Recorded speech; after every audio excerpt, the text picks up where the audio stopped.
Welcome to the Salmon Runs YouTube. Enjoy the video. You start by scaffolding the project so structure never slows you down. Create index, HTML, styles, CSS, and an assets folder. Link the style sheet and set the viewport meta. Once done, add a top-level container and semantic sections for header, sidebar, main, and footer so layout intent is clear. Make simple placeholder cards inside main to visualize data.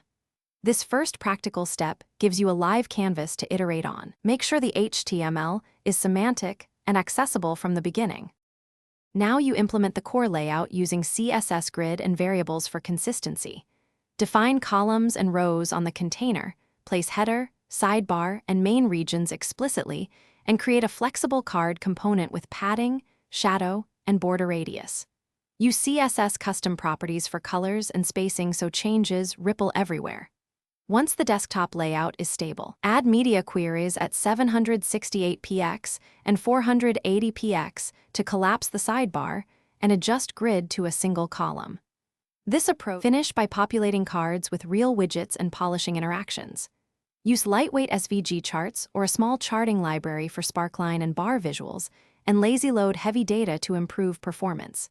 Then add hover and focus states, ensure keyboard navigation and area where needed, and test across viewports. If something breaks, check console errors, verify file paths, and inspect grid/flex sizing in DevTools. Often a misplaced closing tag or wrong class name causes layout collapse. Compress assets.